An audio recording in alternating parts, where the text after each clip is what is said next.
Good afternoon class. Good afternoon ma'am.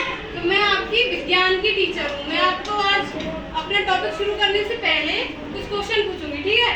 जिसको भी आता हो वो अपना हाथ खड़ा करेगा और सब एक साथ ऐसे आंसर मत देना। जो मैं पूछूंगी उसका आंसर देना, ठीक है?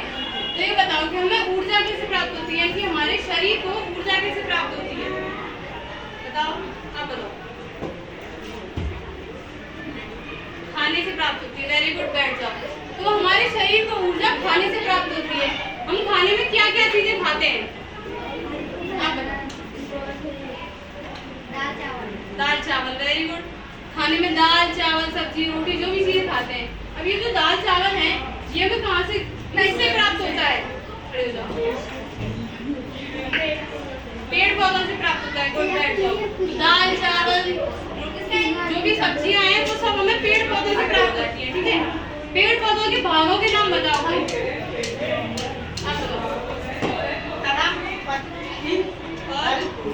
तना, पत्ती, बैठ जाओ, ठीक है? Very good.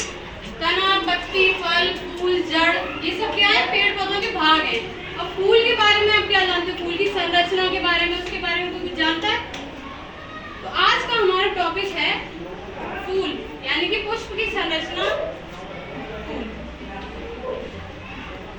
या पुष्प।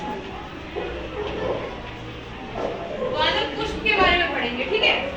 तो मेरा पहला पॉइंट है कि पुष्प की संरचना में जो है, पुष्प की संरचना पढ़ेंगे पहले। पुष्प की संरचना। तो सबने फूल देखा है ना? सबने फूल देखा है। तो पुष्प की संरचना में दो भाग पाए जाते हैं। कितने भाग पाए जाते हैं? दो भाग पाए जाते हैं। उन दोनों को क्या बोलते हैं? चक्र बोलते हैं। पुष्प चक्र। क्या बोलते हैं? पुष्प चक्र। पुष्प चक्र बोलते हैं। अच्छा, दो भाग हैं, उनके नाम भी तो होंगे कुछ। तो पुष्प चक्र में पहला जो चक्र होता है उसका नाम होता है सहायक चक्र। क्या होता है? सहायक चक्र। सहायक चक्र। और दूसरा होता है मुख्य चक्र। मुख्य चक्र यानी पुष्प में जो मुख्य चक्र होता है ना, उसके चारों सहायक चक्र मिलते हैं, ठीक है? सहायक चक्र और एक मुख्य चक्र। पुष्प में कितने चक्र पाए जाते हैं? दो, सहायक और मुख्य, ठीक है? सबको समझ आ गया?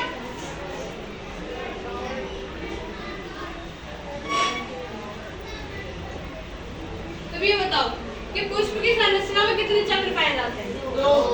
हाथ खड़े करने हैं, ऐसे नहीं बोलना। खड़े हो जाओ। दो चक्र पाए जाते हैं। गुड, बैठ जाओ। अब उन दो चक्रों के नाम बताएगा कोई? हर्ष। और सहायक चक्र। सहायक चक्र और मुख्य चक्र कौन से होते हैं? सहायक चक्र और मुख्य चक्र, ठीक है? अब उन अब हम पहले पढ़ेंगे सहायक चक्र। किसी को पता है सहायक चक्र क्या क्या? सहायक चक्र के अंदर कौन कौन सी संरचनाएं आती हैं? पता है किसी को? तो हमारा पहला दूसरा पॉइंट है कि सहायक चक्र। देखो, मैं तुमको फूल बना के बताऊं।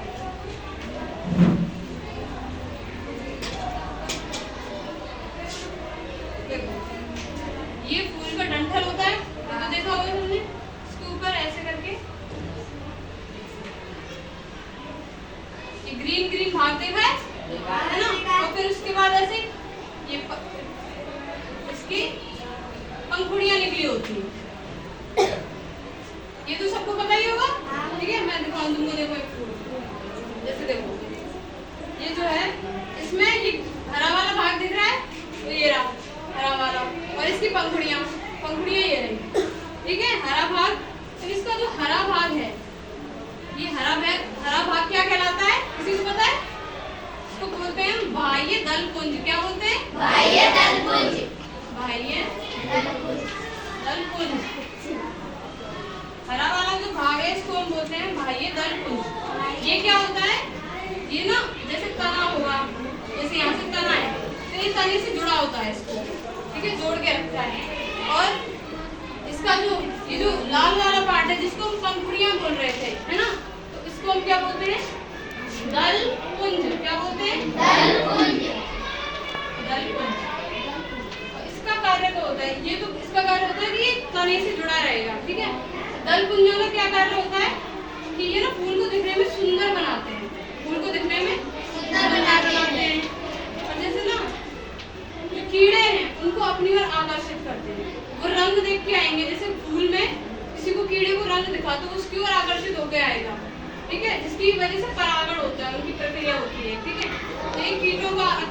करते हैं? किसको आकर्षित करते हैं? कीड़ों को आकर्षित करते हैं। सबको समझ आ गया? ये जो पार्ट है, तो पहला था इसका सहायक चक्र। सहायक चक्र में कौन कौन से दो भाग पाए जाते हैं? बाह्य दलपुंज और दलपुंज। पहले तो हमने पढ़ा कि पुष्प के दो चक्र होते हैं, सहायक और मुख्य। सहायक में दलपुंज और बाह्य दलपुंज, ये दोनों पाए जाते हैं। बाह्य दलपुंज का कार्य क्या होता है? तने से जोड़ के रखता है फूल को। और दलपुंज का क्या कार्य होता है? फूल को सुंदर बनाता है और कीड़ों को अपनी ओर आकर्षित करता है, अपनी ओर बुलाता है। ठीक है, सबको समझ आ गया? चलो मैं तुमसे कुछ क्वेश्चन पूछती हूँ इससे।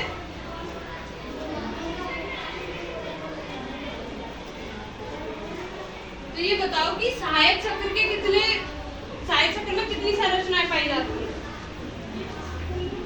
तो बता। नहीं कितनी? ठीक है, बैठ जाओ। सहायक चक्र में दो संरचनाएं पाई जाती है। कोई इन दो संरचनाओं के नाम बताएगा?